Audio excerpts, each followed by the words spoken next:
Čaute motorajdiaci, pozdravujem vás z Grécka. Nachádzame sa v tomto peknom showroome značky Harley Davidson v Atenách. No a my sme sem prišli na 2 dní zajazdiť si hlavne. Je to taký event s podtextom s názvom Road is Calling, takže cesta volá. A mali sme pripravené celú škálu modelov. Mohli sme si vlastne vybrať a tieto 2 dní jazdiť vlastne v okolí Aten. Samozrejme, pripravené boli aj nejaké tie presuny, sme v hlavnom meste, veľkom meste, takže aj nejaká krátka diaľnica, ale potom aj samozrejme nejaké pekné zakrutové úseky, okresky a také cestičky popri mori a bol to taký všeho mix. Ja tu pri sebe mám Street Glide, motorku, ktorú som si vybral ako prvú, ale vedľa mňa je aj Pan America v CVOčku, tak vám poviem niečo aj o nej. Dneska som vyskúšal celkovo 3 alebo 4 motorky. Vravím, že zajtra ešte pokračujeme. Začnem teda Street Glidou, ktorá je tu pri mne v krásnej bielej farbe. Ja keď som tú motorku zbadal, tak som jednoznačne vedel, že ju tu nemôžem nechať. Tých motoriek tu bolo pripravené veľa, je tu celý kamión s tými motorkami a vedel som, že túto motorku musím vlastne zobrať na túto jazdu. S ňou som teda, vravím, že začínal.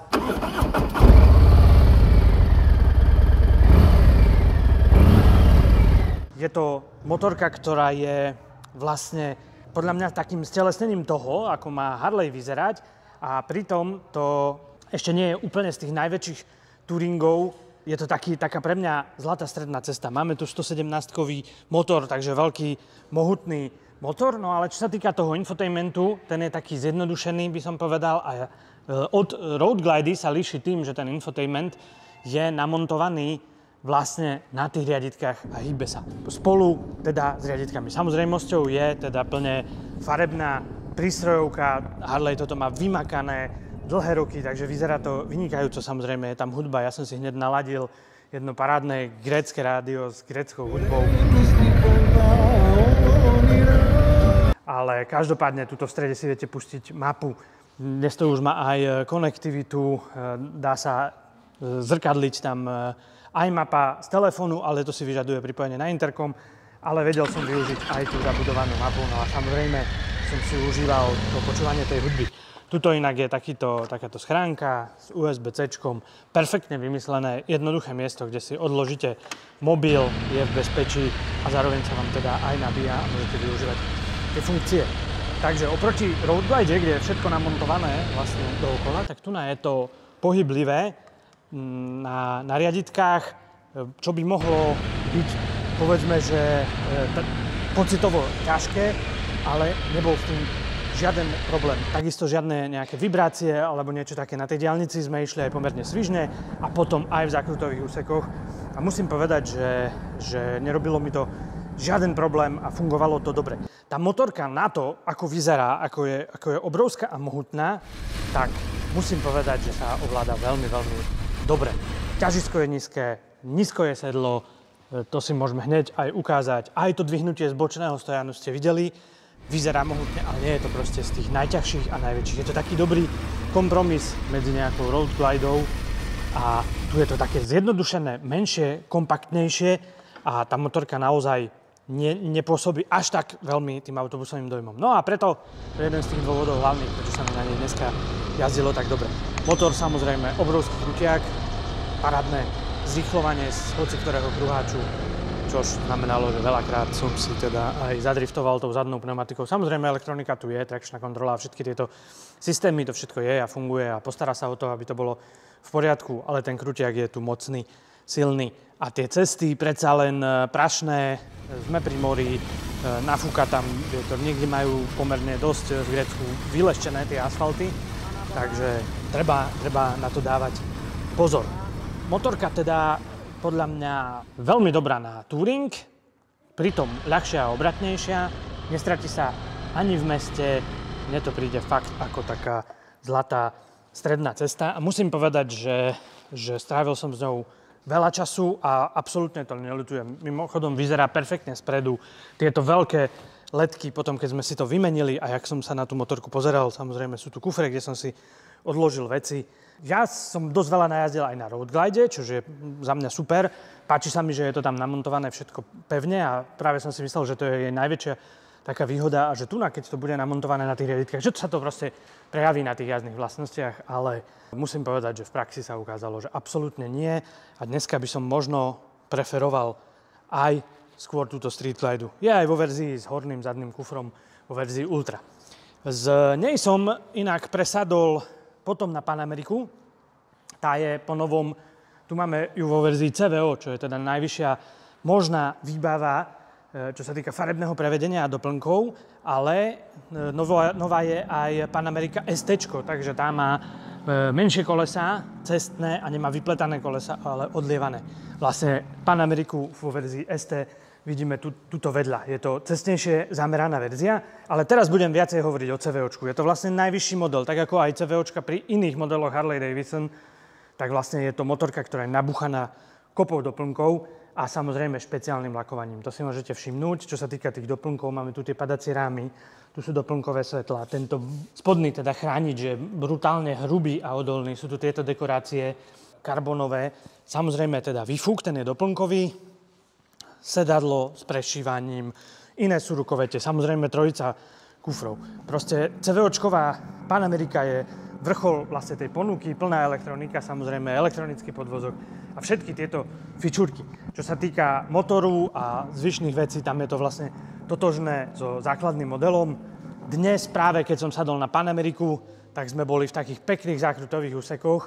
Jazdil som teda štandardnú verziu zrovna, jazdil som aj tú CVOčku. Tam jazdecky nemáte nejaké veľké rozdiely, je to podobne ako aj pri iných CVOčkách, hlavne v tom vzhľade a v tých doplnkoch, ktoré už dostanete v tej výbave.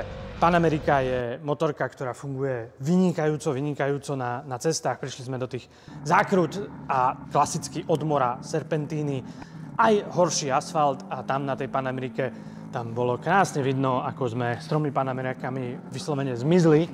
Užili si trošku tú športovú jazdu a potom vlastne neskôr prišli ďalší jazdci. Samozrejme v skupine boli stroje ako Fatboy alebo Breakout so širokými pneumatikami, nižšie položenými stupačkami a tak ďalej, takže je to plne pochopiteľné. Sú to motorky, ktoré možno nie sú až tak stavané do zákrut. Panamerica je šťuka v tomto zmysle, je to univerzálna motorka. Môj test si môžete pozrieť. Je to motorka, ktorá je za mňa veľmi dobre schopná aj v teréne. My sme tu samozrejme v teréne nejazdili, ale v tejto CVOčkovej verzii sme si ju mohli teda vychutnať. No a spomeniem ešte ďalšiu motorku, na ktorú som presadol úplne na záver a tu teraz pri sebe nemám, ale dávam zábery formou dokrutky a to je Heritage.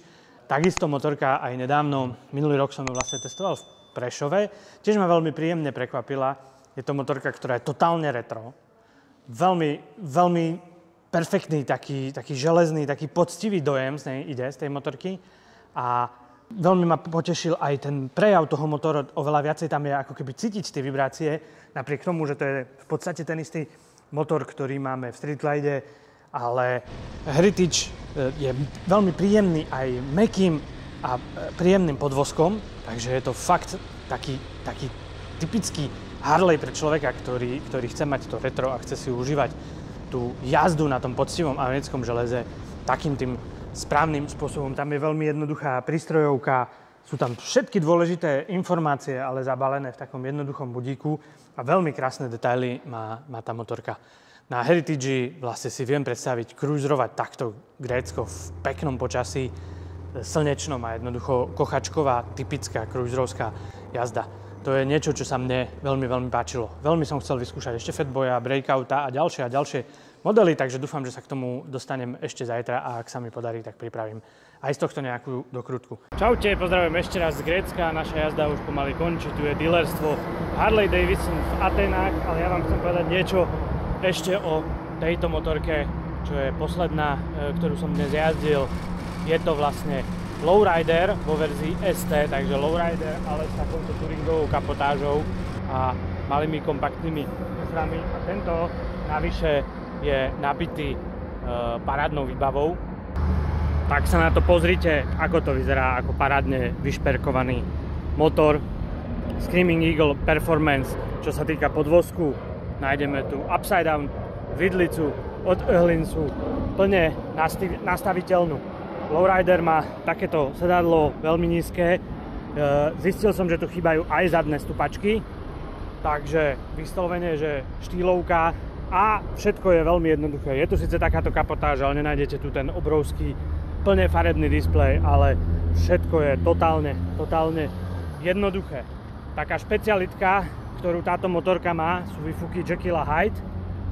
A nejde o to, ako vyzerajú, ale ide o to, aký majú zvuk, na čo slúži jedno čarovné tlačidlo, ktoré je tu, takže si to hneď aj ukážeme. Takto to znie, keď sa veziete a nechcete robiť veľký hluk a potom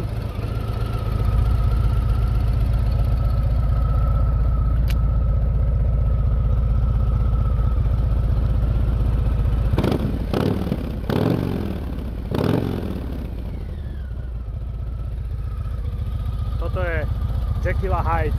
Znovu to vypnem.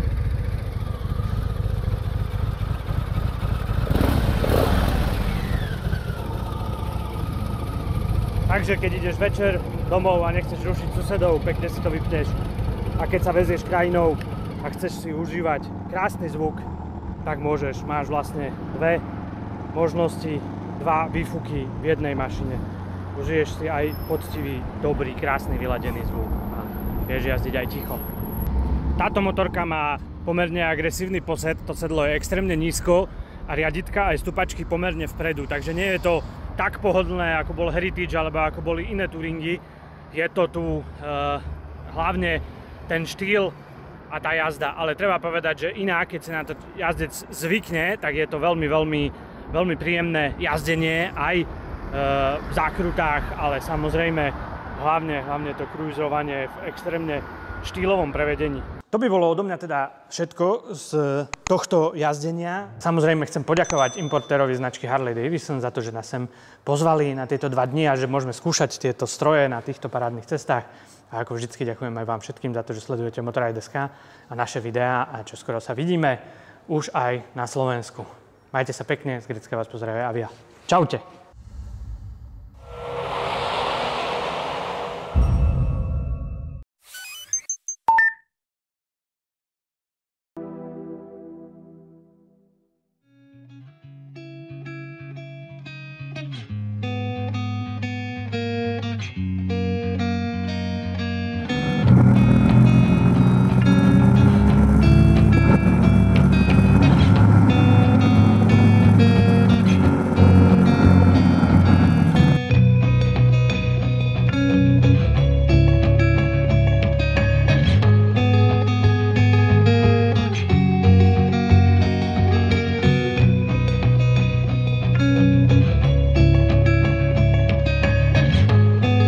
No a ja už musím bežať, lebo o chvíľku máme už transfer neskôr na letisko a tak. Takže vás pozdravujem z Grécka a dúfam, že ste si v krátkych videách trošku užili tejto atmosféry spolu so mnou. Majte sa pekne, pozdravia z Avia. Čauko.